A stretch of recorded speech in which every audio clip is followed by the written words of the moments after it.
അൽഹംദുലില്ലാ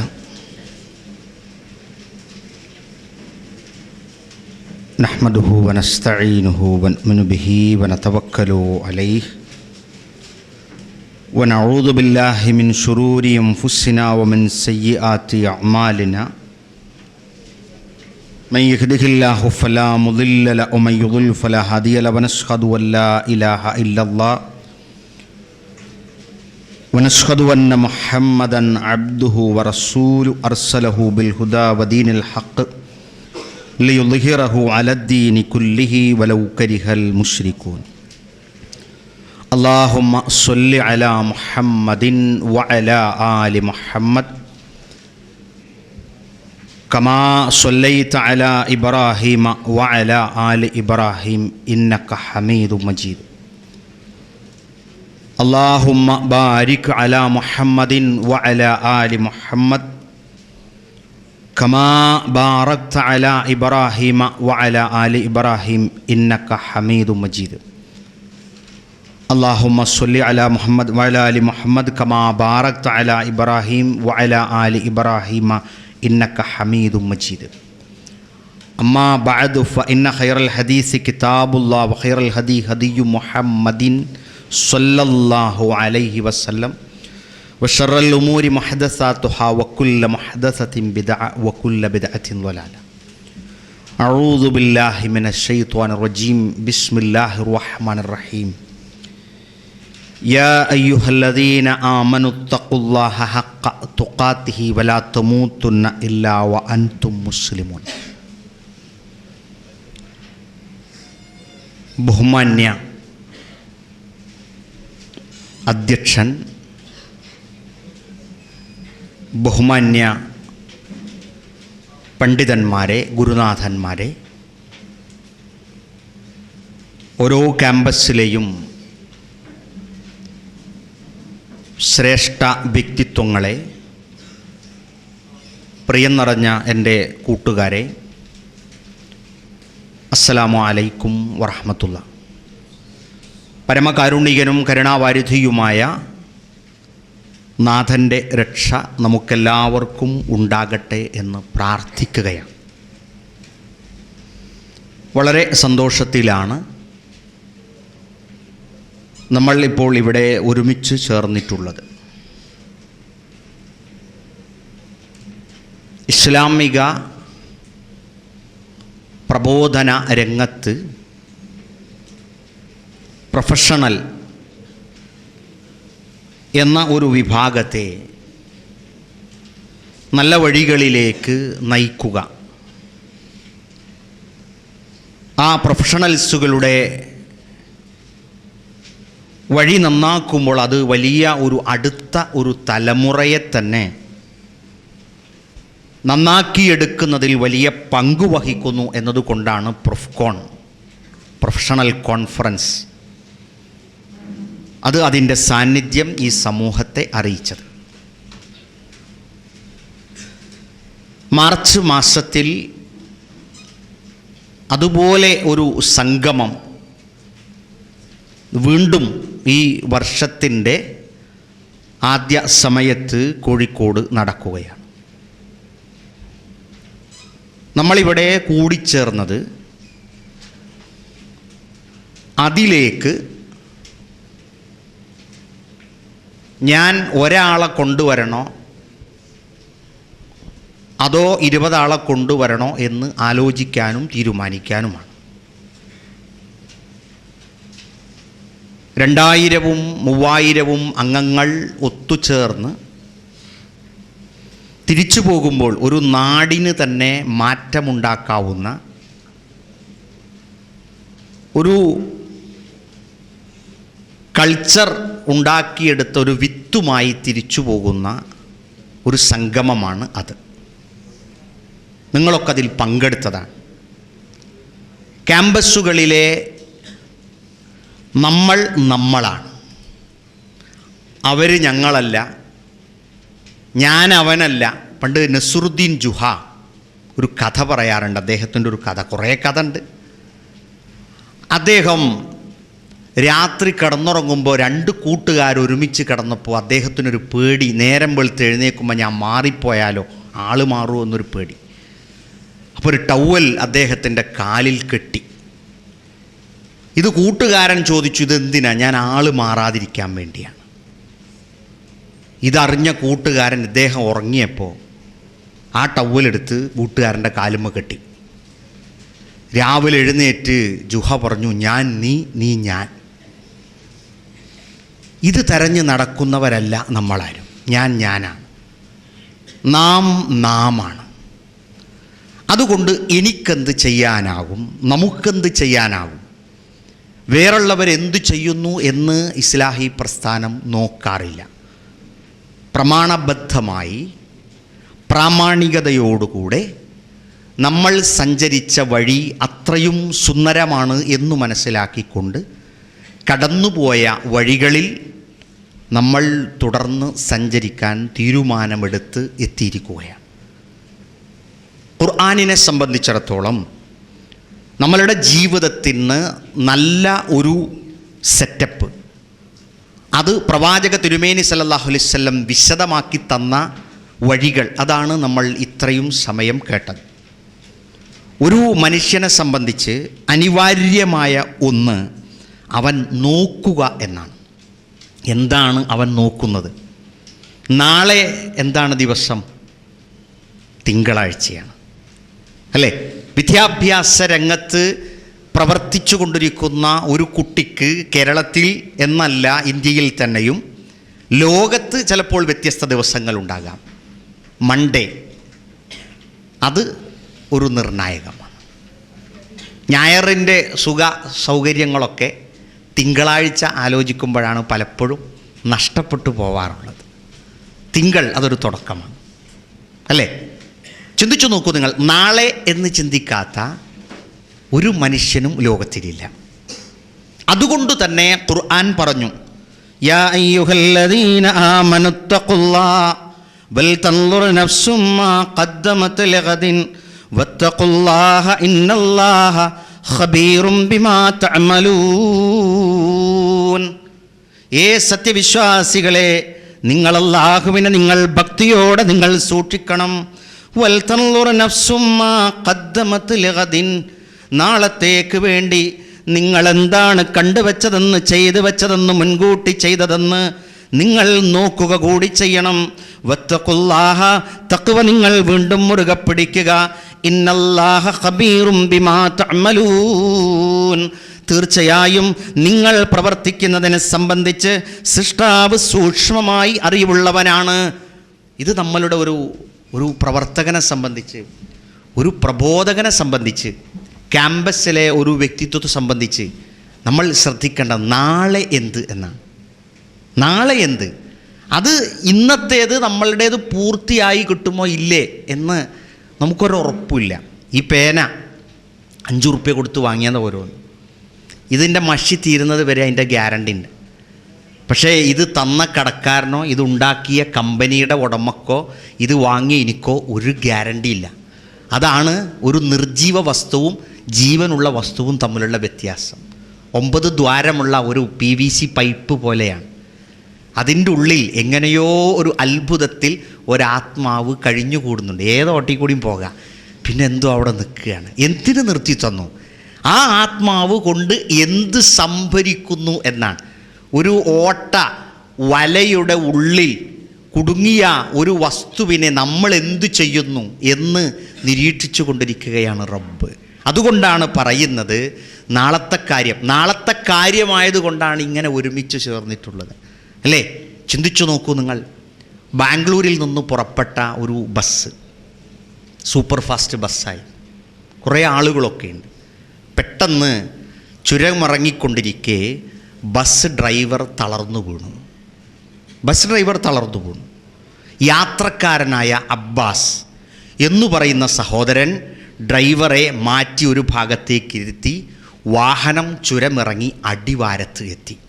അടിവാരത്തെത്തിയപ്പോൾ അവിടെ വാഹനം നിർത്തി യാത്രക്കാരൊക്കെ അബ്ബാസിനോട്, അന്ന് പറയുന്ന ഈ സഹോദരനോട് ചോദിച്ചു, നീ ഉണ്ടായത് കൊണ്ട് വലിയ ഭാഗ്യം, എത്ര കാലം നീ ബസ് ഓട്ടിയിട്ടുണ്ട്? അവൻ പറഞ്ഞു, ഞാൻ ഒരു ഓട്ടോറിക്ഷ ഡ്രൈവറാണ്, ഇതുവരെ ഞാനൊരു വാഹനം ഓട്ടിയിട്ടില്ല. നോക്കൂ നിങ്ങൾ, പോകുന്ന വഴിയെ പലപ്പോഴും പല കാരണങ്ങളാൽ ഡ്രൈവർ ഇറങ്ങിപ്പോകും. ക്ലീനറോ ഓട്ടോറിക്ഷ ഡ്രൈവറോ വാഹനമോട്ടാൻ അതിശക്തമായി ക്യാമ്പസുകളെ ഏറ്റെടുത്തു എന്നതിൻ്റെ ലക്ഷണമാണ് ഞാനും നിങ്ങളും ഇവിടെ വന്നിരിക്കുന്നത്. നാളത്തേക്ക് വേണ്ടി അറിയാതെ നമ്മൾ പോകാൻ പാടില്ല. എന്നെക്കുറിച്ച് നമ്മളുടെ ബഹുമാന്യനായ ഉസ്താദ് പറഞ്ഞു തന്നു ഒരുപാട്. നമ്മളുടെ ആത്മാവിനെ മറന്നുകൊണ്ട് നാളത്തേക്ക് എന്തുണ്ട് എന്ന് ആലോചിക്കാതെ നമ്മൾ മുന്നോട്ട് പോകാൻ പാടില്ല. ചിന്തിച്ചു നോക്കൂ നിങ്ങൾ, ചിലപ്പോൾ രാവിലെയൊക്കെ യാത്ര പുറപ്പെട്ട് വൈകുന്നേരം എല്ലാം കഴിഞ്ഞ് തിരിച്ചെത്തിയാൽ 4 കീശ തപ്പിയൊക്കെ കുറേ ടിക്കറ്റ് ഉണ്ടാവും, ബസ്സിൻ്റെ ടിക്കറ്റും എല്ലാം കഴിഞ്ഞ് നമ്മൾ പറയും ഒന്നുമില്ല, അല്ലേ? നമുക്ക് ടിക്കറ്റ് നമ്മളുടേതുള്ളത് പ്രമാണബദ്ധമായ സഞ്ചാരമാണ്. നോക്കൂ നിങ്ങൾ, ഖുർആൻ പറയുന്നത് വലാ തകൂനൂ കല്ലദീന നസുല്ലാഹ ഫഅൻസാഹും, സത്യവിശ്വാസികളെ നിങ്ങൾ അല്ലാഹുവിനെ മറന്നവരെ പോലെയാകാൻ പാടില്ല, അപ്പോൾ അവരെ തന്നെയും റബ്ബ് മറക്കുന്നതാണ്. ഫഅൻസാഹും അൻഫുസഹും, അവർ മറന്നത് അവരെ തന്നെയാകുന്നു. ഉലൈക ഹുമുൽ ഫാസിഖൂൻ, അവരാകുന്നു തമ്മാടികൾ. ആരാണ് തമ്മാടികൾ? നമ്മളുടെ ആത്മാവിനെ മറന്നു. എങ്ങനെയാണ് ആത്മാവിനെ മറന്നത്? ഞാൻ എൻ്റെ ആത്മാവിനെ മറന്നിട്ടില്ല, ഞാൻ എപ്പോഴും നോക്കുന്നുണ്ട് എന്നെ രക്ഷപ്പെടുത്തണം, വെള്ളത്തിൽ ഞാൻ വീഴൂല, എവിടെയും എനിക്കൊന്നും പറ്റൂല, അങ്ങനെ ഞാൻ എൻ്റെ നോക്കണില്ല. പക്ഷേ അല്ല, അപ്പോഴൊക്കെ അള്ളാനെ മറന്നാൽ അവൻ എൻ്റെ ശരീരത്തെ ഞാൻ എന്ത് നോക്കിയിട്ടും കാര്യമില്ല.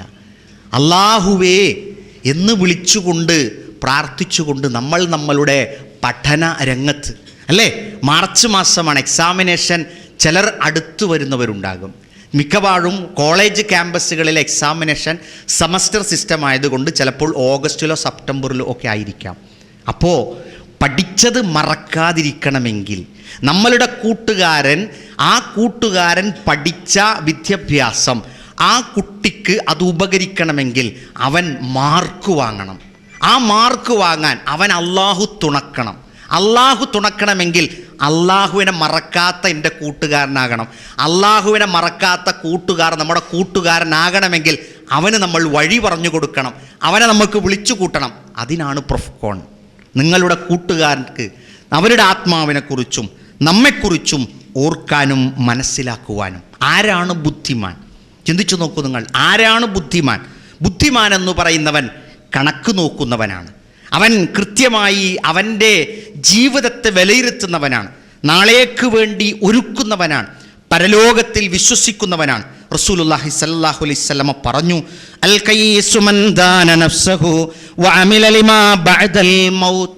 ആരാണ് ബുദ്ധിമാനെന്ന് പറയുന്നത്? അവൻ്റെ ആത്മാവിനെക്കുറിച്ച് നിരീക്ഷണം നടത്തുകയും അതിനോട് അറ്റാച്ച് ചെയ്ത് നിൽക്കുകയും മാത്രമല്ല മരണശേഷം അതിൻ്റെ അവസ്ഥ എന്താണെന്ന് നിരീക്ഷിക്കുകയും ചെയ്യുന്നവനാണ്. അല്ലേ? ചില നാടുകളിലൊക്കെ നമ്മുടെ കൂട്ടുകാരൊക്കെ പറയാറുണ്ട്, മോനെ നിനക്ക് ഇങ്ങനെ ഈ പ്രൊഫ്കോണിനൊക്കെ ഒന്ന് പങ്കെടുത്തൂടെ? അപ്പോൾ അവൻ പറയും, ഞാൻ അങ്ങനെയൊക്കെ പങ്കെടുത്താൽ അത് വലിയ വിഷമാവും, നാട്ടിലൊക്കെ ഭയങ്കര കോലാഹലമായിരിക്കും. നാട്ടിൽ ഇതുവരെ കള്ള് ഷാപ്പൊക്കെ ഒരു മുസ്ലിം കയറിയിട്ട് ഒരു കോലാഹലമൊന്നും ഉണ്ടായിട്ടില്ല, വളരെ ശാന്തമായി കുടിച്ച് വന്ന് ഇവർ നടക്കാറുണ്ട്. പക്ഷെ ഇങ്ങനെയൊക്കെ വരുമ്പോൾ ഭയങ്കര കോലാഹലമൊക്കെ ആയിരിക്കും. അപ്പോൾ ആളുകൾ പറയുക എന്താ അറിയോ, അത് മരിച്ചാൽ എൻ്റെ വാപ്പാനെ പിന്നെ മരിച്ചാൽ മറവി ചെയ്യൂല എന്നാ, അല്ലേ? മറവി ചെയ്യൂല, പക്ഷേ പരലോകത്ത് പഠിച്ചോൻ വിചാരണ നടത്തൂല എന്ന് പറയുമ്പോൾ ഹൈറ്. മരിച്ചാൽ മറ ചെയ്താലും ചെയ്തില്ലെങ്കിലും 3 ദിവസം കഴിഞ്ഞാൽ മണക്കും. ആര് മണക്കണം? നാട്ടുകാർ മണക്കണം. മരിച്ച നമുക്ക് അതിൻ്റെ ഉത്തരവാദിത്തമല്ല, കൂട്ടുകാരനോട് പറഞ്ഞു കൊടുക്കണം. റബ്ബാണ് നമ്മളുടെ നാഥൻ, അവങ്കലേക്ക് നമ്മളുടെ തേട്ടമാണ്, അതാണ് വലുത്. ഏകദൈവ വിശ്വാസത്തിൽ അധിഷ്ഠിതമായി നമ്മളുടെ നാളേക്ക് വേണ്ടി എന്ത് ശേഖരിക്കുന്നു എന്ന് നമ്മൾ അറിയണം, നമ്മൾ അന്വേഷിക്കണം, നമ്മളത് നോക്കണം. ആത്മരക്ഷ എന്ന് പറയുന്നത് രോഗത്തിൻ്റെ രക്ഷയായി നമ്മൾ ശ്രദ്ധിക്കണം, അല്ലേ? നമ്മൾ ശ്രദ്ധിക്കുന്നത് എന്താണ്? നമ്മളുടെ ശരീരത്തെ ഒരു ഹോസ്പിറ്റലിൻ്റെ മുമ്പിൽ ബോർഡ് കണ്ടു, 250 രൂപ മുടക്കൂ 9 ടെസ്റ്റ് നടത്തിത്തരാന്നാ. 9 ടെസ്റ്റ് നടത്തിത്തരും 250 ഉറുപ്പ്യക്ക്. അപ്പോൾ നമ്മൾ ആദ്യം പറയും എന്ത് ടെസ്റ്റ്? പിന്നെ കുറച്ചുകൂടി നടന്നു പോന്നിട്ട് നോക്കൂ, ടെസ്റ്റാ? നമ്മളെ ശരീരത്തിൻ്റെ 250 ഉറുപ്പ്യുള്ളൂ, കൊടുക്കുക, അല്ലേ? അപ്പോൾ എല്ലാം ചെയ്യും. അപ്പോൾ ഒരു ഹോസ്പിറ്റലിൽ ഇങ്ങനെ ടെസ്റ്റ് നടത്തിപ്പോരുന്ന കുറേ ആളുകളെ ഞാൻ വഴിയിൽ വെച്ച് സൗഹൃദം പുതുക്കി നോക്കുമ്പോൾ ഏതെങ്കിലും ഒരു അവയവത്തിന് കേടില്ലാത്ത ഒരാളുമില്ല. അപ്പോൾ ഒന്നുമില്ല, ഹോസ്പിറ്റലും നിലന്നൊക്കെ പോകണമല്ലോ. അപ്പോൾ അതുകൊണ്ട് അടുത്ത് വരുന്നത് അടുത്തത് വൃത്തിയാക്കുക, അടുത്തത് ഹാർട്ടാക്കുക, അങ്ങനെ പോവുകയാണ്. പക്ഷേ കൃത്യമായ നിരീക്ഷണത്തിൽ നമ്മളുടെ തകരാറ് കണ്ടെത്തുമ്പോൾ അത് ഉപ്പ പറഞ്ഞാൽ, അത് ഉമ്മ പറഞ്ഞാൽ, അത് ജ്യേഷ്ഠൻ പറഞ്ഞാൽ, അത് അനിയൻ പറഞ്ഞാൽ, അത് നടന്നു പോകുന്ന വഴിയെ നമ്മളെ സ്ഥിരമായി നിരീക്ഷിക്കുന്ന കണാരൻ പറയുന്നു, മോനെ നിൻ്റെ പാൻറ് ഇന്നലത്തെ പോലെ കുറച്ചുകൂടി താന്നുക്കല്ലോ എന്ന് പറഞ്ഞാൽ ആ പറഞ്ഞതിലും നമുക്ക് ഉപദേശമുണ്ട് എന്ന് മനസ്സിലാക്കുന്നവരാണ് ഞാനും നിങ്ങളും. നോർത്തു നോക്കൂ, നമ്മൾ ഖുതുബകളിൽ കേൾക്കുന്നതാണ്, മിൻ ശുറൂരി അൻഫുസിനാ വമിൻ സയ്യിആതി അഅമാലിനാ. ഹൃദയത്തിൻ്റെ രോഗം, അതിൻ്റെ വിഷമം, അതിൽ നിന്ന് റബ്ബിനോട് നമ്മൾ രക്ഷ ചോദിക്കുകയാണ്. അതെന്തു ചെയ്യും? എല്ലാ തരത്തിലുള്ള നമ്മളുടെ പ്രവർത്തനത്തിലെ തെറ്റുകളെ അത് തിരുത്താൻ കാരണമാകും. അതുകൊണ്ട് എന്ത് ചെയ്യണം? നമ്മൾ നമ്മളെ തന്നെ നിരീക്ഷിക്കണം. ആ നിരീക്ഷണത്തിൽ നമുക്ക് രക്ഷയുണ്ട്. അത് നമ്മളുടെ ഹൃദയ രോഗങ്ങൾ നോക്കൂ നിങ്ങൾ, എന്തൊക്കെയാണ് അല്ലേ? കൂട്ടുകാരനോട് അസൂയയുണ്ടാകാം, അല്ലെങ്കിൽ മറ്റുള്ളവരെ തെറ്റിദ്ധരിക്കാം, അല്ലെങ്കിൽ വീട്ടുകാരോട് ബന്ധമില്ലാതെ വരാം. അതേപോലെ തന്നെ എല്ലാം റെഡിയാണ്, ഒക്കെ ഒരു കുഴപ്പമില്ല, ഞാൻ നല്ല MSMൻ്റെ സജീവ വർക്കറാണ്, പിന്നെന്തേ ഉസ്താദ് ചോദിക്കുക, പിന്നെന്താ ഇങ്ങനെ പരിങ്ങി ഇവിടെ വന്നിണ്, ഉസ്താദേ ഞാൻ നല്ലൊരു പ്രവർത്തകനാണ്, എനിക്കൊരു കുഴപ്പമില്ല, പിന്നെന്താ ഈ വന്നിണ്, അതെന്താണെന്ന് ചോദിച്ചാൽ ഞങ്ങൾ എൻ്റെ വാപ്പാനോടൊന്നും പറയരുത്, ആയിക്കോട്ടെ എൻ്റെ അമ്മാനോടൊന്നും പറയരുത്, പിന്നെന്താ എനിക്ക് ഒരു ലൈനുണ്ട്, നോക്കി നിങ്ങൾ ഇതെവിടെ കിടക്കണേ അല്ലേ? ഈ ഇത്രയും മാരകമായ ഭീകരമായ പഠനത്തെയും നാട്ടിൽ നമ്മളെ വാപ്പയമ്മയും ജീവിക്കുന്ന വീട് വരെ വിൽക്കാൻ കാരണമായി നിൽക്കുന്ന ഈ വിപത്ത്, അത് എവിടെയാണ്? അതും ഹൃദയത്തിലാണ്. അതുകൊണ്ടാണ് എല്ലാ പ്രസംഗങ്ങളുടെ തുടക്കത്തിലും പറയുന്നത് മിൻ ശുറൂരി അൻഫുസിനാ. മനസ്സിൻ്റെ തരത്തിലുള്ള പല രോഗങ്ങളുണ്ടാകും. ആ രോഗങ്ങളിൽ നിന്ന് മുക്തമാകാൻ നമുക്ക് സാധിക്കണം. അത് നമ്മളുടെ പ്രവർത്തനത്തിന് ആക്കം കൂട്ടും. സഹോദരന്മാരെ, അസ്സലാമു അലൈക്കും വറഹ്മത്തുള്ളാഹി. നമ്മൾ ഈ ആഗ്രഹങ്ങൾ നമ്മളെ വല്ലാതെ പ്രയാസപ്പെടുത്തും. അത് ഒരു എന്താണ് നീ ഉദ്ദേശിക്കുന്നത്? നീ എന്താണ് നിൻ്റെ ഉപ്പയോട് മിണ്ടാത്തത്? ഭക്ഷണം തരായിട്ടാ? അല്ല. ബുക്ക് വാങ്ങിത്തരായിട്ടാ? അല്ല. പിന്നെന്താ? ഈ ഭയങ്കര നല്ല ആളൊക്കെയാണല്ലോ, പിന്നെന്താ എൻ്റെ ഉപ്പയിട്ട് എന്താ ഒരു അകലം? ഒന്നുമില്ല, ഉപ്പനോട് ഞാൻ ചെറിയൊരു കാര്യം പറഞ്ഞിരുന്നു, എന്നിട്ട് വാപ്പ കേട്ടില്ല. എന്താ വാപ്പ കേൾക്കാത്ത? ഡ്രസ്സ് വാങ്ങി തന്നില്ലേ? അല്ല, ഞാൻ ഒരു 75,000 റുപ്യേൻ്റെ ഒരു ബൈക്ക് വാങ്ങിത്തരാൻ വാപ്പാനോട് പറഞ്ഞിരുന്നു. നോക്കി നിങ്ങൾ, ഒരു വാപ്പാനോട് പറയുന്ന ചെറിയ കാര്യം ഇതാണെങ്കിൽ പിന്നെ നമ്മളൊക്കെ ഒരു വലിയ കാര്യം പറഞ്ഞാൽ വാപ്പ എന്താക്കും? അപ്പോൾ ഇതൊരാഗ്രഹമാണ്. അത് പോയില്ലെങ്കിൽ, ഞാൻ അതുമായി കോളേജിലേക്ക് പോയില്ലെങ്കിൽ, ഞാൻ അങ്ങനെ എത്തിയില്ലെങ്കിൽ അതെൻ്റെ പഠനത്തെ ബാധിക്കുമോ എന്നാണ് നോക്കേണ്ടത്. ഒരു പഠനം രംഗത്ത് ഞാനും നിങ്ങളും ഉണ്ടാകുമ്പോൾ പഠനത്തെ ബാധിക്കുന്ന എന്തുണ്ടോ അത് നമ്മുടെ വീട്ടുകാരോട് നമുക്ക് പറയാം. പക്ഷേ അതിലുപരി നമ്മൾ അള്ളാഹുവിനെ ഓർത്തുകൊണ്ടുള്ള ആഗ്രഹം മാത്രമേ നമുക്കുണ്ടാകാൻ പാടുള്ളൂ. സ്കൂളിൽ നിന്ന് പിന്നെ എന്തേ ഒന്നുമില്ല വാപ്പാ, എനിക്ക് പിന്നെ സ്കൂളിൽ നിന്ന് നാളെ കുട്ടികളെല്ലാവരും പോകുന്നുണ്ട്. എങ്ങോട്ടാ പോണേ? അല്ല, കുട്ടികളെല്ലാവരും പോകുന്നുണ്ട്. കുട്ടികളെന്നും പോലുണ്ടല്ലോ. അല്ല, കുട്ടികൾ നാളെ എല്ലാവരും കൂടി പോകുന്നുണ്ട്. എങ്ങോട്ടാണ്? പിന്നെ ഇങ്ങനെ മൈസൂർ വരെ. ആയിക്കോട്ടെ. അപ്പോൾ മോനെ ടീച്ചേഴ്സൊക്കെ ഉണ്ടോ കൂടെ? ടീച്ചേഴ്സ് പിന്നെ ഉണ്ട് ഇല്ല എന്നൊക്കെ പറയുന്നുണ്ട്. എന്താണെന്നൊരു ഉറപ്പായിട്ടില്ല. എന്നാ മോൻ്റെ പോക്ക് തൽക്കാലം ഒരു ഉറപ്പായിട്ടില്ല, അത് ഉറപ്പായിക്കോട്ടെ. അതൊരു നല്ല ഉപദേശമാണ് അല്ലേ? കാരണം എന്താ അറിയോ? വഅമ്മാമൻ ഖാഫ മഖാമ റബ്ബിഹി വനഹൻ നഫ്സ അനിൽ ഹവാ. മനുഷ്യനെ സംബന്ധിച്ച് അമ്മാമൻ ഖാഫ മഖാമ റബ്ബിഹി, തൻ്റെ സൃഷ്ടാവിൻ്റെ സാന്നിധ്യത്തെ ഭയപ്പെടുന്നവൻ, പ്രതീക്ഷിക്കുന്നവനല്ല, ഭയപ്പെടുന്നവൻ. ഞാൻ അവിടെ ചെല്ലുമ്പോൾ എനിക്ക് എന്തെങ്കിലും തരത്തിൽ വിചാരണ നേരിടുന്ന ഘട്ടത്തിൽ എനിക്ക് രക്ഷപ്പെടാനാകുമോ ഇല്ലേ? അത് വാപ്പ ചിന്തിക്കുന്നതിൻ്റെ മുമ്പേ, ഉസ്താദ് ചിന്തിക്കുന്നതിൻ്റെ മുമ്പേ ചിന്തിക്കേണ്ടവനാണ് ഒരു MSM പ്രവർത്തകൻ. കാരണം എന്താ? ഫഇന്നൽ ജന്നത ഹിയൽ മഅവാ. സ്വർഗം അവൻ്റെ വാസസ്ഥലമാണ്. അതാ തീർച്ചയാണ്. അങ്ങനെ ചിന്തിച്ചാൽ സ്വർഗം നമ്മുടെ ഒരു വാസസ്ഥലമാണ്. ഞാൻ എൻ്റെ ചെറിയ കുട്ടി ഏകദേശം ഇപ്പോൾ 5.5-6 വയസ്സായി. അപ്പോൾ സ്വർഗത്തെക്കുറിച്ച് ഇങ്ങനെ എന്നോട് ചോദിച്ചു. അപ്പോൾ ഞാൻ കുറേയൊക്കെ പറഞ്ഞു കൊടുത്തു. പക്ഷെ അവൾക്ക് ഏറ്റവും കൂടുതൽ ക്ലിക്കാതെ എന്തറിയോ, പരീക്ഷയൊന്നും ഉണ്ടാവില്ല എന്നുള്ളത്. ഭയങ്കര സന്തോഷമായിരുന്നു. നിങ്ങൾക്കില്ലേ അങ്ങനെയൊക്കെ ഒരു ആഗ്രഹം? കൂടുതലൊന്നും വായിക്കുകയോ പഠിക്കുകയൊന്നും ചെയ്യാതെ ഒരു ഫ്രീ ആയിട്ട് നടക്കുന്ന, നല്ല നിങ്ങൾ പ്രതീക്ഷിക്കുന്ന എല്ലാം കിട്ടാൻ ആഗ്രഹിക്കുന്ന, എന്തും കിട്ടുന്ന, നിങ്ങൾ പൂതി വെച്ച് വാപ്പൻ്റെ മുമ്പിലും ഉമ്മൻ്റെ മുമ്പിലും ഒക്കെ വെച്ചിട്ടും ഇതുവരെ പൂർത്തിയാക്കി തരാനൊന്നും കഴിയാത്ത കുറേ ആഗ്രഹങ്ങൾ മനസ്സിൽ പേറി നിൽക്കുന്ന എനിക്കും നിങ്ങൾക്കും അങ്ങനെ ഒരു തോട്ടത്തിലേക്കും സ്വർഗത്തിലേക്കും എത്താൻ അള്ള സൗഭാഗ്യം തരുമെങ്കിൽ എന്തിനൊരു 12 കൊല്ലം കൊണ്ട് നമ്മളത് കളയുന്നു? അത് കളയുന്ന ചിന്ത നമുക്കില്ല. കാരണം നാളെയുടെ നമ്മളുടെ നന്മയാണ്. ഇനി നോക്കൂ നിങ്ങൾ, ഇത്തരത്തിലേക്കൊക്കെ ശ്രദ്ധ ക്ഷണിക്കുന്ന അല്ലെങ്കിൽ എത്തിപ്പെടുന്ന നമ്മളുടെ മനസ്സ്, ആ മനസ്സിന് 3 അവസ്ഥകളുണ്ട്. ഒന്ന് നഫ്സുൽ മുത്മഇന്ന എന്ന് പറഞ്ഞാൽ ശാന്തമായ ഒരു ആത്മാവിൻ്റെ ഒരനുഭവം, ശാന്തമായൊരു മനസ്സ്. നമ്മളിപ്പോൾ ശാന്തമാണോ? ശാന്തമാണ്. ഇപ്പോൾ നല്ല സുഖമാണ്, നല്ല കുഴപ്പമൊന്നുമില്ല, ലേശി തണുപ്പൊക്കെ ഉണ്ട്. പിന്നെ അത്യാവശ്യത്തിന് വിശപ്പടങ്ങാൻ ഒരു ചായയും ചെറിയൊരു 10 രൂപയൊക്കെ കിട്ടി, നമ്മളത് അടങ്ങി. നമ്മുടെ ഉപ്പയുടെ വിശപ്പടങ്ങിയിട്ടുണ്ടോ? ഇല്ല. വീണ്ടും ആലോചിക്കുകയാണ്, വീണ്ടും ആലോചിക്കുക, എന്തൊക്കെ പ്ലാൻ ചെയ്തുകൊണ്ടിരിക്കുക. ഉമ്മൻ്റെ വിശപ്പടങ്ങിയോ? ഉമ്മ ഭക്ഷണമുള്ള വീട്ടിലാണ് ഉമ്മയുള്ളത്. എന്നാലും ഉമ്മയുടെ വിശപ്പ് ഇപ്പോൾ അടക്കാൻ ശ്രമിച്ചിട്ടുണ്ടാവില്ല. കാരണം എന്താ? നമ്മൾ എത്തിയിട്ട് വേണം നമ്മളുടെ രാത്രി വരുന്ന എൻ്റെ മകന് എന്തു ഭക്ഷണം ഉണ്ടാക്കണം എന്നാണ് അവർ ആഗ്രഹിക്കുന്നത്. ഓരോരുത്തരുടെയും വയസ്സും പ്രായവും നോക്കിക്കൊണ്ട് അതിൻ്റേതായ കാര്യങ്ങൾ. പക്ഷേ ഒരു MSM പ്രവർത്തകൻ സമാധാനമടയുന്നത്, ചിന്തിക്കുക, രാത്രി ചെന്നിട്ട് ഞാൻ ഇന്ന് സുബഹി നിസ്കരിച്ചു, ലുഹുർ നിസ്കരിച്ചോ എന്ന് ചോദിച്ചാൽ നിസ്കരിച്ചിട്ടുണ്ട്, പോരാ, സമാധാനം അടയില്ല.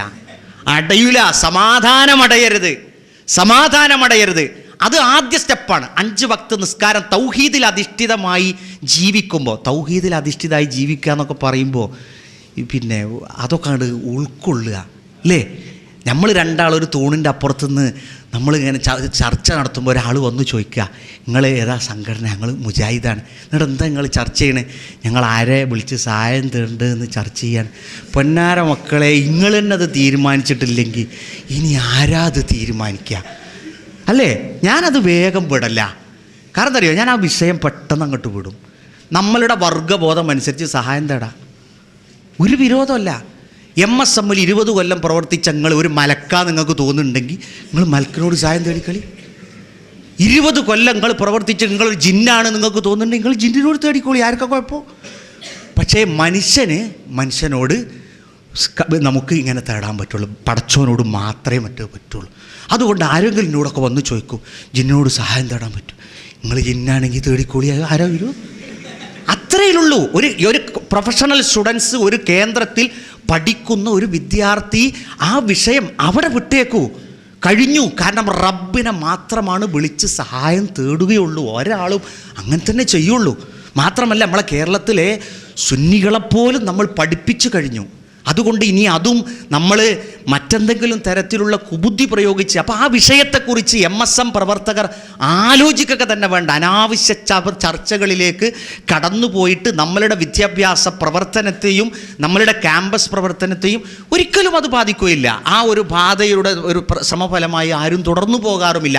ഇനി ഉണ്ടെങ്കിൽ തന്നെ ഞാൻ വിചാരിക്കുന്നത് അങ്ങനെയുള്ള ചർച്ചകളൊക്കെ ക്യാമ്പസിൽ ഉണ്ടെങ്കിൽ തന്നെ ആ ചർച്ചകളൊക്കെ വളരെ വൈകാതെ അവസാനിക്കും. എന്താ പറയാൻ കാരണം അറിയങ്ങൾ? ഏതെങ്കിലും തരത്തിൽ നിങ്ങളോ ഞാനോ ആരെങ്കിലും തെറ്റിദ്ധരിച്ചിട്ടുണ്ടെങ്കിൽ നിങ്ങൾ പോയി ചോദിച്ചു നോക്കൂ. ചോദിച്ചാൽ അവർ പറയും, അങ്ങനെ ഒരു വാദം തന്നെയല്ല, അങ്ങനെ ഒരു ചിന്തന്നല്ല. അവിടേക്കെങ്കിലും എത്തിയില്ലേ? ഒരു 3 മാസം 4 മാസം മുമ്പ് എന്തായാലും കഥ ഇപ്പം അവിടേക്ക് എത്തിയില്ലേ? അത് നിങ്ങളുടെയൊക്കെ പ്രവർത്തനത്തിൻ്റെ ഫലമായിക്കൊണ്ട് തന്നെയാണ്. അപ്പോൾ ആ വിഷയത്തെ നമ്മൾ അവിടെ വിട്ടേക്കുക. കാരണം MSM അതല്ല ചർച്ച ചെയ്യുന്നത്.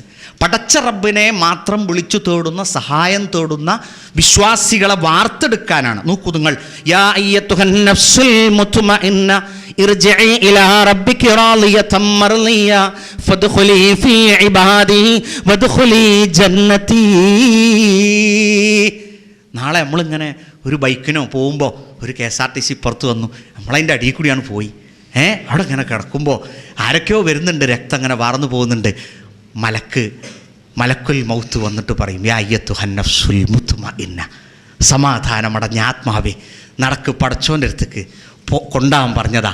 അപ്പോൾ അവരതിൻ്റേതായ മെത്തയും പട്ടുമൊക്കെ കൊണ്ടുവന്ന് നമ്മളെ അങ്ങോട്ട് കൊണ്ടുപോകും. ആ ഒരു സമാധാനമടഞ്ഞ ആത്മാവ്. രണ്ടാമത്തത് അൽ അമ്മാറത്തു ബിസ്സു, തെറ്റിനാൽ പ്രേരിതമായ ഒരു മനസ്സ്. അത് നമുക്കൊക്കെ ഉള്ളതാണ് അല്ലേ? എന്തെങ്കിലും ഒരു ചാൻസ് കിട്ടിയാൽ, മെല്ലൊരു ചാൻസ് കിട്ടിയാണ് തെറ്റും. സംഗതിയൊക്കെ ഇങ്ങനെയൊക്കെ തന്നെയാണെങ്കിലും ചെറിയൊരു ചാൻസ് കിട്ടിയാൽ ഒരു തെറ്റ്. ഹൃദയത്തിന്, നമ്മുടെ മനസ്സിന് തെറ്റിലേക്കൊരു ചായ്വുണ്ട്. അത് നമ്മൾ മനസ്സിലാക്കുക. കാരണം എന്താ പറയുക, നമ്മളുടെ ആത്മാവ് തെറ്റിനാൽ പ്രേരിതം തന്നെയാണ്. ഒരു തെറ്റ് ചെയ്യാനുള്ള അതിനെ നമ്മളെങ്ങനെ ഉറപ്പിച്ച് നിർത്തുക? നിങ്ങൾ പറയും, എങ്ങനെ ഉറപ്പിച്ച് നിർത്തുക? എങ്ങനെ ഉറപ്പിച്ച്? ഒരു കോളേജ് ക്യാമ്പസിൽ ക്യാമറ വെച്ചു അല്ലേ, റെക്കോർഡിങ് ക്യാമറ വെച്ചു. എല്ലാവരും കൂടി അടിച്ച് പൊളിച്ച് തകർത്ത് കളഞ്ഞ്. എന്തേ പേടി? ഒന്നുമില്ല.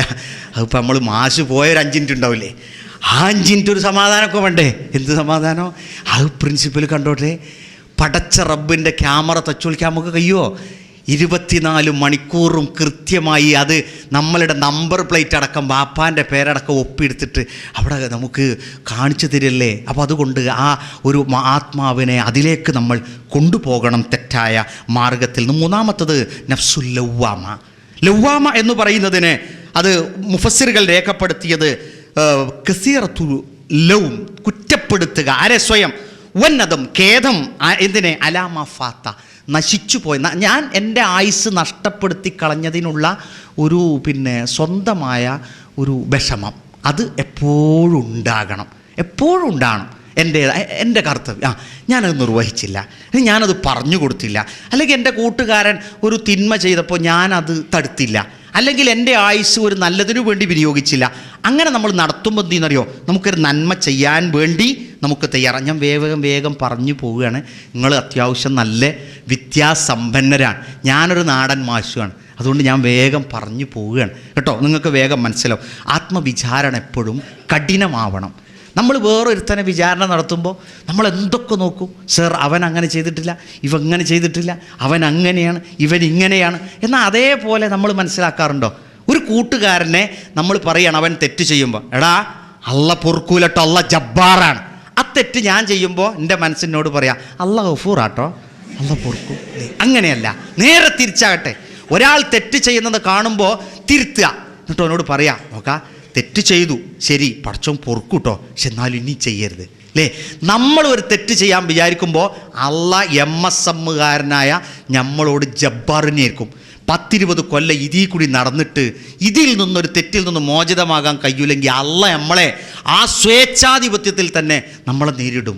അതുകൊണ്ട് ഒരിക്കലും ഒരു സത്യവിശ്വാസിക്ക് മൈമൂൻ ഇബ്നു മഹ്റാൻ റഹിമഹുല്ലാ യഖൂലു ലാ യകൂനു റജുലു തഖിയ്യൻ, ഒരു മനുഷ്യൻ മുത്തഖിയാവുകയില്ല ഹത്താ യുഹാസബ നഫ്സഹു, അവൻ്റെ മനസ്സിനെ അവൻ വിചാരണ നടത്തുന്നത് വരെ, അശദ്ദു മിൻ മുഹാസബത്തി റജുൽ ശരീക്കഹു, ഒരു കൂട്ടുകാരൻ അവൻ്റെ കൂട്ടുകാരനെ വിചാരണ നടത്തുന്നതിനേക്കാൾ അതിശക്തമായി സ്വയം വിചാരണക്ക് ഒരു കൂട്ടുകാരൻ ശ്രമിച്ചില്ലെങ്കിൽ അവൻ സത്യവിശ്വാസത്തിൻ്റെ രംഗത്ത് അവൻ മുത്തഖിയാകുന്നില്ല. ഹത്താ യൻളുറ മത്അമഹു, അവൻ്റെ തീറ്റയെ അവൻ നോക്കണം, വ മശ്റബഹു, അവൻ്റെ കുടിയെ അവൻ നോക്കണം, വ മക്സബഹു, അവൻ്റെ വസ്ത്രത്തെയും അവൻ നോക്കണം. വസ്ത്രം നോക്കണം, ഭക്ഷിക്കുന്നത് അല്ലേ. നമ്മളെ കൂട്ടുകാരൻ മീൻ വാങ്ങിച്ച് ഈ ഹോട്ടലിൽ ഓൻ തിന്ന് വർത്താനൊക്കെ പറഞ്ഞ് പുറത്തൊന്നു പോയിന്ന് മീനും കാണാനില്ല, ഓൻ്റെ മുട്ട ഒരിച്ചവും കാണാനില്ല. ഓൻ പറഞ്ഞ് സംഗതി എന്തായാലും അള്ള കാക്കട്ടെ, പിന്നെ വൈകുന്നേരം പോരലെത്തിയാൽ വലിയ സുഖമൊന്നും ഉണ്ടാവില്ല. എന്താ സംഗതി കമ്പനി ആയിട്ടായിരിക്കും, അല്ലെങ്കിൽ കൂട്ടായിട്ടായിരിക്കും. മാർച്ച് മാസത്തിലൊക്കെ ക്യാമ്പസിനൊരു ബുക്ക് കളവ് പോലുണ്ട്, അതൊന്നും ഒരു പേര് നോട്ട് എഴുതിയിട്ടുണ്ടാവില്ല, ഒരു ടെക്സ്റ്റും വാങ്ങിയിട്ടുണ്ടാവില്ല. പിന്നെ ഇങ്ങനെ നടക്കുക വാതുക്കലൊക്കെ, എന്നിട്ട് നടന്നിട്ട് ഫിസിക്സിൻ്റെ ഒരു ടെസ്റ്റ്, കെമിസ്ട്രിൻ്റെ വേറൊന്ന്, എന്നിട്ട് കുട്ടികൾ എഴുതിയ നോട്ടും തിരഞ്ഞെടുക്കുക. പെൺകുട്ടികളോ അധികവും പാവങ്ങൾ കുടുങ്ങൽ. അതുകൊണ്ട് ഞങ്ങളൊക്കെ സ്കൂളിൽ പറഞ്ഞേക്കാണ് പെൺകുട്ടികളോട് നോട്ടൊന്നും കൊണ്ടുവരണ്ട, മാർച്ച് നിങ്ങൾ പരീക്ഷയ്ക്ക് വീട്ടിൽ വെച്ചു. എന്താ അറിയോ, അതൊക്കെ ഹലാല. ഇതേതാ പേന, അത് പൊക്കിയതാ, അപ്പം കക്കലില്ല, ഒക്കെ പൊക്കല. ബൈക്ക് പൊക്കുക, നോട്ട് ബുക്ക് പൊക്കുക.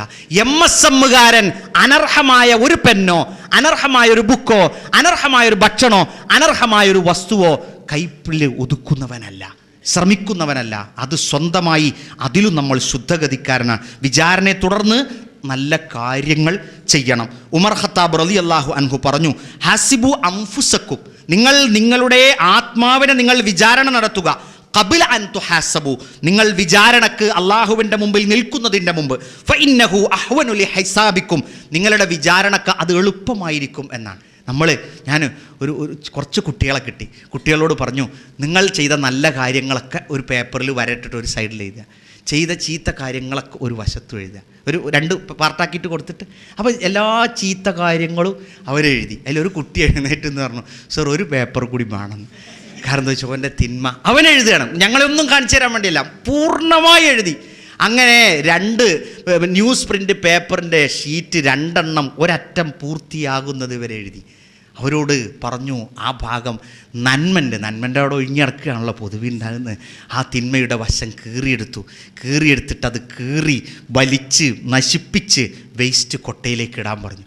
എല്ലാം കഴിഞ്ഞിട്ട് കുട്ടികളോട് ചോദിച്ചു, എന്തു തോന്നി?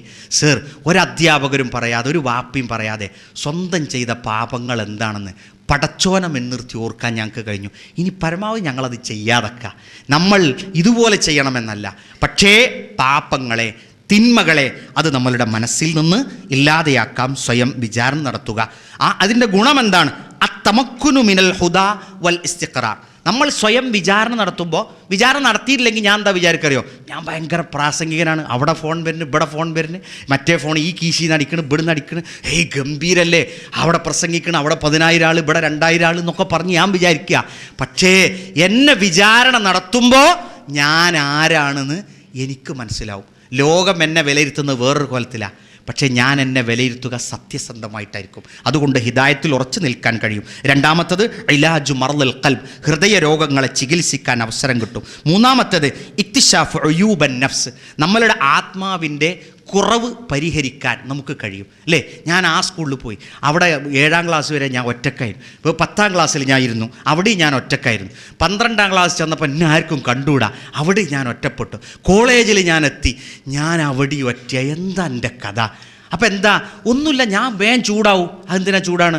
ഒരുത്തങ്ങനെ തോണ്ടു, അപ്പോൾ ഞാൻ അവനോട് ചൂടാവും. അപ്പോൾ ഞാൻ ചൂടാണ് കാണുമ്പോൾ മറ്റവന് ഭയങ്കര രസം, അപ്പോൾ ഓൻ തോണ്ടു.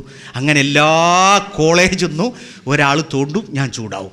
അങ്ങനെ എൻ്റെ MA വരെ ചൂടായിട്ട് കഴിഞ്ഞ്. അവിടെ എൻ്റെ വീഴ്ച എന്താണ്? ചൂടാകരുതെന്ന് മുത്ത് റസൂലുള്ള പറഞ്ഞിട്ടുണ്ട്. റസൂലുള്ളാഹി സ്വല്ലല്ലാഹു അലൈഹി വസല്ലം പറഞ്ഞിട്ടുണ്ട്, ലാ തഗ്ലബ്. എന്നാൽ പിന്നെ ഞാൻ ചൂടാകാൻ പാടില്ല. അത് സ്വയമായുള്ള വിചാരണ നടത്തി എൻ്റെ തെറ്റിനെ എനിക്ക് കാണാൻ കഴിയണം. അത് ഗുറൂർ വ തക്കബ്ബുർ, കിബിറില്ലാതിരിക്കാൻ സ്വയം വിചാരണ തന്നെയാണ്. ഞാൻ ഖുതുബക്ക് പോകാനൊരുങ്ങുമ്പോൾ എൻ്റെ സ്കൂളിലെ അബ്ദുൽ മജീദ് മാഷ് പിന്നെ ഖുർആൻ ഇങ്ങനെ പിടിച്ച് ഓതുക കേട്ടോ. എക്കണോമിക്സിൻ്റെ ഒരു പീരീഡ് കഴിഞ്ഞ് 10 മണിക്ക് ക്ലാസ് ഓഫീസ് റൂമിൽ വന്നിട്ട് 10:40 വരെയുള്ള സമയത്തിനിടയിൽ ഓതുക. അപ്പോൾ ഞാനതിലൂടെ പോകുമ്പോൾ അദ്ദേഹത്തോട് ചോദിച്ചു, മജീദ് മാഷ എന്താ ഇത് കൗഫ്, ഇത് വെള്ളിയാഴ്ചയല്ലേ? ഞാൻ ആകെ വിയർത്ത് കുളിച്ചു പോയി. എന്താ അറിയുമോ, ഞാൻ ഖുതുബക്കൊക്കെ നോക്കിയിട്ടുണ്ട്, ഭയങ്കര ഖുതുബയൊക്കെ നടത്താനുള്ള പോയിൻ്റൊക്കെ റെഡി ആയിട്ടുണ്ട്. പക്ഷേ എൻ്റെ ഖുതുബ കേട്ടിട്ട് സൂറത്തുൽ കൗഫ് സുന്നത്താന്ന് മനസ്സിലാക്കി അയാൾ ഇരുന്ന് ഓതുക, ഞാൻ ഓതിയിട്ടില്ല. അന്ന് എന്ത് ചെയ്തു? അന്നത്തത് വേഗം ഓതി. പിന്നീട് ഞാൻ ശ്രദ്ധിച്ചു, എനിക്ക് വെള്ളി വരുമ്പോൾ മജീദ് മാഷിയാണ് ഓർമ്മ. കാരണം നമ്മൾ പറയുന്നത് നമ്മളെക്കാൾ പാലിക്കുന്ന ഒരു സമൂഹം ഇവിടെയുണ്ട്. അവർ നമ്മളെ സ്വയം നമ്മൾ തന്നെ വിലയിരുത്തുക. മാത്രമല്ല അൽ ഇസ്തിഫാദത്തു മിനൽ ഔഖാത്ത്, സ്വയവിചാരണ സമയത്തെ നമുക്ക് ലാഭിപ്പിക്കും. ഞാൻ നിങ്ങൾക്ക് ഇപ്പോൾ തന്നുകൊണ്ടിരിക്കുന്ന പോയിൻ്റ് മുഹമ്മദ് സാലിഹ് അൽ മുൻജിദി, മലിക് ഫഹദ് പബ്ലിക്കേഷൻ പുറത്തിറക്കിയ ഒരു പുസ്തകത്തെ ആധാരമാക്കിയുള്ള പോയിൻ്റാണ് ഞാൻ നിങ്ങൾക്ക് പറഞ്ഞു തരുന്നത്. എൻ്റെ അടുത്തുള്ള ഒരറിവല്ല, ഒരു ഗുരുവിൻ്റെ അറിവാണ് ഞാൻ നിങ്ങൾക്ക് പറഞ്ഞു തരുന്നത്. ഇനി അഥവാ പൂർത്തിയായില്ലെങ്കിൽ നിങ്ങൾക്കത് നോക്കാവുന്നതാണ്. പ്രവർത്തകരായ നമ്മെ സംബന്ധിച്ചിടത്തോളം വായിക്കേണ്ടതും വായിച്ചാൽ മനസ്സിലാകുന്നതുമായ ലളിതമായ ഒരു പുസ്തകമാണ്. സമയലാഭം കിട്ടും. സമയലാഭം എങ്ങനെ കിട്ടുന്നറിയങ്ങൾ? നമ്മൾക്ക് അമല് ചെയ്യാൻ പരമാവധി സമയമുണ്ടാകും. കാരണം മോഡൽ പരീക്ഷ കഴിയുമ്പോഴാണ് നമ്മൾക്ക് എന്തറിയാം എന്ന് അധ്യാപകൻ നമ്മളെ വിലയിരുത്തിയ പേപ്പർ നമുക്ക് കിട്ടുക. അപ്പോൾ നമ്മളോട് പറയും, എൻ്റെ വാപ്പ മാഷാണ്, ഉമ്മ ടീച്ചറൊക്കെയാണ്, മോനെ മണൽ കോരാൻ പോകേണ്ടി വരും. അപ്പോൾ നമുക്കൊരു 15 ദിവസം കിട്ടും. ആ 15 ദിവസത്തിൽ നമ്മളുടെ വാപ്പയെയും ഉമ്മയെയും വിചാരിച്ച് അവരുടെ അഭിമാനം കാത്ത് സംരക്ഷിക്കേണ്ടവനാണ് ഞാൻ. പടച്ചോൻ്റെ മുമ്പിൽ നാളത്തെ ഒരു നന്മക്കാരനായി ഞാൻ മാറണമെന്ന് വിചാരിച്ചിട്ട് നമ്മൾ പഠിക്കും. അത് നമുക്ക് നമ്മളുടെ വിചാരണ കൊണ്ട് കിട്ടുന്നതാണ്. അതിൻ്റെ ഇനങ്ങൾ എന്തൊക്കെയാണ്? 2 തരത്തിലുള്ള മുഹാസബത്തുണ്ട്. ഒന്ന് മുഹാസബത്ത് നഫ്സ് ഖബ്ല അൽ അമൽ, ഒരു പ്രവൃത്തി ചെയ്യണീൻ്റെ മുമ്പ് ഒന്ന് ആലോചിച്ച് നോക്കുക, ഞാനത് ചെയ്യണോ, ഞാനത് ചെയ്യണ്ടേ, ഞാനിപ്പോൾ അതിലേക്ക് ഇറങ്ങിക്കഴിഞ്ഞാൽ ആ കാര്യത്തിന് ഞാൻ ഇറങ്ങിയിട്ടില്ലെങ്കിൽ എന്താവും, അങ്ങനെ ആലോചിക്കുക അല്ലേ. ചില നാട്ടിലൊക്കെ ഉണ്ട്, പിന്നെ ഒരാൾ വന്നു വീട്ടിൽ അല്ലെങ്കിൽ കോളേജിൽ വന്നു, മോനെ കോളേജ് കുട്ടിയൊക്കെ പറ്റിയൊരു ഏർപ്പാടാണ്, എന്താണ് ഇതൊരു സോപ്പാണ്, ഇതിനെത്ര വില, 150 റുപ്യ, എന്നിട്ടോ ഇത് കുളിക്കാനുള്ളതാ, അല്ല ഇത് വേറൊരാൾക്ക് കൊടുക്കുക, എന്നിട്ടോ അത് അയാൾ 150 ആവും, എന്നിട്ട് അയാൾ ഇത് വേറെ ആൾക്ക് കൊടുക്കുക. അപ്പം എന്താ, ഈ സോപ്പ് കാരണം തേക്കാനുള്ളതാണല്ലോ. പക്ഷേ ഇതങ്ങനെയല്ല, ഇത് ആ വേയാണ്, ഇങ്ങനെ കയ്യിൽ കൂടി ഇങ്ങനെ കൈമാറി പോണതാണ്. അപ്പോൾ ഇത് നല്ല ഒരു കുഴപ്പമില്ല, എന്താ സോപ്പ് 150 റുപ്യ, അങ്ങനെ നല്ലൊരു ബിസിനസ് കണ്ണിയിൽ അംഗമായി ഞാൻ അല്ലേ. അപ്പോൾ പിറ്റേ ഒരു 2-3 മാസം കഴിഞ്ഞപ്പോൾ പള്ളിയിൽ സുബൈക്ക് നമ്മൾ ഉസ്താദ് ചോദിച്ചു, എന്താ മോനെ, ഒന്നുമില്ല ഉസ്താദേ, ഒരാളൊരു സോപ്പ് തന്ന്, ആ സോപ്പ് ഒരു 150 റുപ്യ കൊടുത്ത്, പിന്നെ 100 രൂപ, അത് ഹലാല ഹറാമാ, അതെന്തായാലും ഇപ്പം ചോദിക്കണേ, അല്ല ഞാനതിൽ കുടുങ്ങിക്കണ്, ഈ കുടുങ്ങണീൻ്റെ മുമ്പ് നിങ്ങൾ ഉസ്താദ് എവിടെയായിരുന്നു? ഇങ്ങനത്തെ അബദ്ധങ്ങളിൽ പെടുന്നതിൻ്റെ മുമ്പ് ഞാൻ എന്ത് ചെയ്യുക, നിരീക്ഷിക്കുക. ഒരബദ്ധം എനിക്ക് വരാൻ പാടില്ല. ഞാനത് റസൂലുള്ളാഹി സ്വല്ലല്ലാഹു അലൈഹി വസല്ലം 3 പ്രാവശ്യം ആലോചിക്കാൻ പറഞ്ഞിട്ടൊരു കാര്യം. നമ്മൾ ഒരു ക്യാമ്പസ് പ്രവർത്തകനെ സംബന്ധിച്ചിടത്തോളം നമ്മൾ കാര്യത്തിലേക്ക് സജീവമായി നല്ല കാര്യങ്ങളിലേക്ക് ഇറങ്ങാൻ ആലോചിക്കണ്ട. പക്ഷേ നല്ലതാണോ ചീത്തയാണോ എന്ന് അറിയാത്ത കാര്യത്തിലേക്ക് ഇറങ്ങുമ്പോൾ ഞാനും നിങ്ങളും ശക്തമായി ആലോചിച്ചതിന് ശേഷം ഇറങ്ങുക. രണ്ടാമത്തത് മുഹാസബത്തു നഫ്സ് ബഅദൽ അമൽ, പ്രവർത്തിക്ക് ശേഷം അതിനെക്കുറിച്ച് എന്ത് ചെയ്യുക, ഇപ്പോൾ ഒരു ക്യാമ്പ്, അതിനെ സംബന്ധിച്ച് അവസാനം ഒരു വിലയിരുത്തലുണ്ടാവും. ആ വിലയിരുത്തലും മെറിറ്റ്സും ഡിമെറിറ്റ്സും നമുക്ക് മനസ്സിലാക്കാനാകും. അങ്ങനെ എൻ്റെ പഠനത്തിലും എൻ്റെ പ്രവർത്തനത്തിലുമുള്ള വീഴ്ചകളെ എനിക്ക് പരിഹരിക്കാനാകും. അത് ചില സമയത്ത് ഞാൻ എൻ്റെ അധ്യാപനത്തിൽ ഏകദേശം അള്ളാഹുവിൻ്റെ തൗഫീഖ് കൊണ്ട് 20 കൊല്ലമായി ഞാൻ ഒരു ദിവസം വടിയെടുത്തൊരു കുട്ടിയെ അടിച്ചു. ഒരു ദിവസം വടിയെടുത്ത് ഒരു അത്യാവശ്യം ഒരു അടി കൈവെള്ളക്ക് കൊടുത്തു. അന്ന് കൈവെള്ളയിൽ അടിക്കണ വിരോധിച്ച കാലമൊന്നുമല്ല, 8ാം ക്ലാസ്സിൽ പഠിക്കുന്ന കുട്ടിയാണ്, ജലീൽ എന്നാണ് ആ കുട്ടിയുടെ, അബ്ദുൽ ജലീൽ എന്നാ പേര്. അടി കൊടുത്ത് കഴിഞ്ഞ് ഞാൻ അങ്ങോട്ട് മുന്നോട്ട് പോന്നപ്പോൾ അവൻ പറഞ്ഞു, മാഷൊന്ന് ചായ കുടിച്ചിട്ടില്ല എന്ന് തോന്നുന്നു, തല താഴ്ത്തിട്ടിട്ടാണ് പറഞ്ഞത്. ഞാൻ ഇങ്ങനെ ആലോചിച്ച് നോക്കുമ്പോൾ പ്രകാശം പീടിയം തുറന്നിട്ടില്ല, അന്ന് ചായയും കുടിച്ചിട്ടില്ല. അതോടുകൂടി ആ വടിയെടുത്ത് ഞാൻ പുറത്ത് കെറിഞ്ഞു. കാരണം ഞാൻ മനസ്സിലാക്കേണ്ട ഒരു കാര്യമാണ് സുഹൃത്തെ, നമ്മൾ 10 കൊല്ലം വേദ അറിഞ്ഞ് എന്നിട്ട് പറയാം 10 കൊല്ലം ഞാൻ ക്യാമ്പസ് പ്രൊജക്ട് ഒരൊറ്റ മനുഷ്യനെ നന്നായില്ല. ആ 10 കൊല്ലം വേദ അറിഞ്ഞ് എനിക്ക് എന്തോ ഒരു കുഴപ്പമുണ്ട്. അള്ളാൻ്റെ ദീന് പരക്കാതെക്കൂല, അള്ളാൻ്റെ ദീൻ മനസ്സിലാക്കാതെക്കൂല, അള്ളാൻ്റെ ദീൻ പ്രചരിക്കാതിരിക്കൂല. പക്ഷേ എൻ്റെ കാര്യം ഉണ്ടെങ്കിൽ, എൻ്റെ ഒരു കുഴപ്പമുണ്ടെങ്കിൽ അത് പ്രചരിക്കാതിരിക്കും. അതിൻ്റെ കുഴപ്പം മുജാഹിദ് പ്രസ്ഥാനം പറഞ്ഞിട്ടും ആൾക്കാർക്ക് മനസ്സിലാകില്ല. പള്ളിയിലച്ഛനോട് പിന്നെ ത്രിയേകത്വം ചോദിച്ചാൽ പള്ളിയിലച്ഛൻ പറയും ത്രിയേകത്വം മഹത്തായൊരാദൃശ്യമാണ്. ഇതേമാതിരി അപ്പം ഞാൻ എന്നോടും നിങ്ങളോടും തൗഹീദ് ചോദിച്ചാൽ അത് ഭയങ്കര ഒരു സാധനമാണ്, നിങ്ങൾക്കും മനസ്സിലാവില്ല എനിക്കും മനസ്സിലാവില്ല. അങ്ങനത്തെ ഒരു സാധനമല്ല ഇത്. റബ്ബിൽ വിശ്വസിച്ച് റബ്ബിനോട് ആരാധന ചെയ്ത് പ്രാർത്ഥന നടത്തി സഹായം തേടി മുന്നോട്ട് പോകേണ്ടുന്ന ഒരു മഹത്തായൊരു ദൗത്യവും നമ്മളുടെ ഒരു ഉത്തരവാദിത്വവുമാണ്. ആ രംഗത്ത് MSM പ്രവർത്തിച്ചു കൊണ്ടിരിക്കുന്നു. വിചാരണയുടെ നടത്താൻ 2-3 കാര്യങ്ങൾ കൂടി ശ്രദ്ധയിൽപ്പെടുത്തിക്കൊണ്ട് ഞാൻ അവസാനിപ്പിക്കുകയാണ്. ഈ വിചാരണയുടെ ഗുണം, ഈ നമ്മളുടെ ആത്മവിചാരണയുടെ നന്മ ഞാനും നിങ്ങളും മനസ്സിലാക്കി. ഇനി ഇത് ചെയ്യാൻ എൻ്റെ മനസ്സിലൊരാഗ്രഹം ഉണ്ടാണില്ല, അതിന് ഞാൻ എന്താ ചെയ്യേണ്ടത്? അതിന് ഞാനൊരു കൗൺസിലർ എടുത്തു പോയാലോ? ഏതാ, നമ്മളെ ജില്ലാ കൗൺസിലറാ? അല്ല, വേറൊരു കൗൺസിലറുണ്ട്. എന്നിട്ട് അയാൾ ഇങ്ങനെ വിളിച്ചിരുത്തും. എന്നിട്ട് അയാൾ ഇരുത്തിയിട്ട് മേപ്പെട്ടെണ്ണാൻ പറയും, എന്നിട്ടോ കീഴ്പ്പെട്ടെണ്ണാൻ പറയും. ഇതെന്താ റാഗിങ്ങാ? നിങ്ങൾ ചിന്തിച്ചു നോക്കൂ, റാഗിങ്. അത് തീപ്പെട്ടിക്കൊള്ളിയെടുത്തിട്ട് എന്നോട് മമ്പാട് കോളേജ് എന്ന് പറഞ്ഞിട്ട് ഞാൻ തീപ്പെട്ടിക്കൊണ്ടെടുത്ത് എണ്ണി കൊടുത്തു. അതുകൊണ്ട് എനിക്കൊരു മെച്ചം കിട്ടി. PSC എക്സാമിനേഷൻ പിന്നെ സെറ്റ് എക്സാമിനേഷൻ എഴുതുമ്പോൾ തീപ്പെട്ടിക്കൊള്ളിയിൽ എത്ര കൊള്ളിയുണ്ട് എന്നുള്ള എണ്ണയിൽ എഴുതാണ്ടായിരുന്നു. അത് എനിക്ക് ഉപകാരത്തിൽപ്പെട്ടു. ഞാൻ അന്നും വിചാരിച്ച ഒരു ഹൈറാന്നാ. പക്ഷേ ഇതിനെന്ത് ഹൈറുള്ളത് ഉണ്ടോ? ഇല്ല. അപ്പോൾ ഇതിനെന്ത് വേണം? നിങ്ങൾക്ക് നിങ്ങളുടെ തിന്മ മാനസികമായി നിങ്ങൾക്ക് നന്നാവാൻ കഴിയണില്ലെങ്കിൽ നന്നാവാനുള്ള മാർഗം സ്വയം ഉണ്ടാക്കിയെടുക്കാൻ പറ്റുന്ന കൗൺസിലിംഗ് ഇതാ ഒരു പണ്ഡിതൻ്റെ ഗ്രന്ഥത്തിൽ പറയുകയാണ്. എന്താണ്? മഅരിഫത്തുല്ലാഹ് വ നിഅമിഹി, അള്ളാൻ്റെ അനുഗ്രഹവും അള്ളാഹുവിൻ്റെ നിഅമത്തും നിങ്ങൾ മനസ്സിലാക്കുക. പടച്ചോ എന്നെ സൃഷ്ടിച്ചതാണ്. ഉമ്മാൻ്റെ ഗർഭപാത്രത്തിൽ ഇങ്ങനെ കടന്നിട്ട് 1 മാസം 2 മാസം കലണ്ടർ ഇങ്ങനെ മറിച്ചിട്ടീനോ? ഇല്ല, 3 മാസം 4 മാസം ഉമ്മ ഇടയ്ക്കിടയ്ക്ക് ആശുപത്രി പോകുന്നുണ്ട്. ഡോക്ടർ പറഞ്ഞു കുട്ടിക്ക് വളർച്ചല്ല, അതുകൊണ്ട് എന്ത് ചെയ്യണം? സ്കാൻ ചെയ്യണം. ഉമ്മ തിരിച്ചു വയ്ക്കുക. സ്കാൻ ചെയ്താൽ വളരുമോ? ഇല്ല. പടച്ചോൻ്റെ തൗഫീക്ക് വേണം. ആ പടച്ചോൻ നമ്മളെ സൃഷ്ടിച്ച് വളർത്തി വലുതാക്കി ഈ ഒരവസ്ഥയിലെത്തിച്ചു. ആ പടച്ചോൻ തലച്ചോറ് തന്നു. പരീക്ഷ ഹാളിൽ ചെന്നിരുന്നപ്പോൾ ഇങ്ങനെ വിറക്കുകയാണ്, ഒന്നും എഴുതാൻ കിട്ടണില്ല.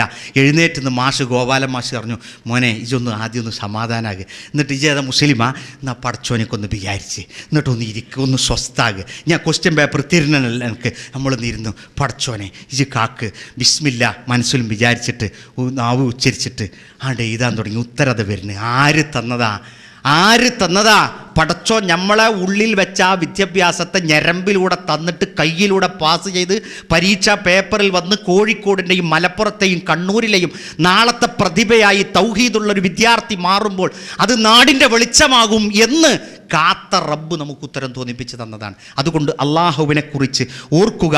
രണ്ടാമത്തേത് ആ രംഗത്ത് ഉള്ളത് മഅരിഫത്തു ഇസ്തിറാഹത്തു നഫ്സ് ഗദൻ. നാളെ എൻ്റെ മനസ്സിന് ആത്മാവിന് സമാധാനം കിട്ടണം എന്ന് ആഗ്രഹിക്കുക. ഇന്ന് സമാധാനം കിട്ടാപ്പോൾ എന്തു മതി? ഇന്ന് സമാധാനം കിട്ടാൻ ഒരു വലിയൊരു മൊബൈലൊക്കെ ആനുങ്ങൾ എടുത്തിട്ട് ടൈമർ വയറുത്തിയിട്ട് അമ്പയർ ചെവിക്കിട്ടിട്ട് ഇങ്ങനെ നടക്കുക, ഇടക്കിടക്ക് ഓരോ താളം പിടിച്ച് അന്ന് സമാധാനമായി. പക്ഷേ പോണ ബൈക്ക് ഒരു ലോറിയോ ജീപ്പോ ബൈക്കിൽ വന്ന് ഇടിച്ച് മെഡിക്കൽ കോളേജിൽ കിടക്കുമ്പോൾ ഡോക്ടർ പറയുക ആ ബയറെവിടെ മോനെ, ആ ബയർ ചെവിക്ക് ചെന്നാൽ സമാധാനമാകുമോ? ഇല്ല. രോഗത്തിലും സുഖത്തിലും സന്തോഷത്തിലും ദുഃഖത്തിലും നമ്മളുടെ മനസ്സിന് ആത്മാവിന് സമാധാനം തരുന്നത് അലാ ബിദിക്രില്ലാഹി തുത്മഇന്നുൽ ഖുലൂബ്. അതിനു വേണ്ടുന്ന നാളത്തേക്ക് എൻ്റെ മനസ്സിന് സമാധാനമാണ്. നാളെ ഞാൻ മെൻ്റൽ പിടിച്ച് നടന്നാൽ ഞാൻ വലിച്ച പുകയുടെയും ഞാൻ തിന്ന പാക്കറ്റിൻ്റെയും അതിൻ്റെ ശരീരപ്രവർത്തനം നടത്തിയിട്ട് അതുകൊണ്ട് ഞാൻ നാളൊരു മാനസിക രോഗിയായാൽ എന്നെ ആളുകൾ എന്ത് വിളിക്കും? ഞാൻ ആരായിത്തീരും? എത്ര വൃത്തികെട്ടനോ? അതുകൊണ്ട് പാക്കറ്റിലൂടെ സമാധാനം കണ്ടെത്തുന്നവൻ ആകാൻ പാടില്ല. മഅരിഫത്തുൽ അസ്ഇലത്തു ഫിൽ ആഖിറ. പരലോകത്ത് അള്ളാഹു ചോദ്യം ചെയ്യും എന്ന ഒന്നും പഠിക്കാതെ നടക്കണം. നിങ്ങൾ മാർച്ചിൽ ബുക്ക് ചെയ്തിട്ട് നടക്കുമ്പോൾ വാപ്പ ചോദിക്കൂലേ, അല്ലോ ഞാനക്ക് എന്ത് പറ്റി വഴി ഇറങ്ങിയടോ? അല്ല വാപ്പ പരീക്ഷയാണ്. ആ ചോദ്യം, ഒന്നാം ചോദ്യം ഇത് ചോദിക്കും, രണ്ടാം ചോദ്യം ഇന്നത് ചോദിക്കും, മൂന്നാം ചോദ്യം ഇന്നത് ചോദിക്കും, 4 ഇന്നത് ചോദിക്കും. അപ്പം ഞാൻ ഇങ്ങനെ ഉത്തരം പറയും. 5 ഇന്നോട് ഇങ്ങനെ ചോദിക്കും, അത് ഞാൻ ഉത്തരം പറയും. എന്നാൽ സ്വയം ഇപ്പോൾ തന്നെ ചോദ്യം ചോദിക്കുക, ഉത്തരം പറയാം. ചോദ്യം ചോദിക്കുക, ഉത്തരം. മഅരിഫത്തുൽ ജാഹിസ. സമ്മാനം പരലോകത്ത് സ്വർഗം തരും. ആ സമ്മാനം സ്വർഗം നമുക്ക് കിട്ടണം എന്ന് വിചാരിക്കുക. 5-ാമത്തേത് ഹൗലത്തുൽ ഖിയാമ. ഖിയാമത്ത് നാളിൽ നിന്ന് നമുക്ക് ഉണ്ടാകുന്ന ദുരന്തം, അത് ഉണ്ടാകുന്നത് നിയന്ത്രിക്കണം. എനിക്ക് അതിൻ്റെ ഭയാനകത ഉണ്ടാകും എന്ന് ഭയപ്പെടുക.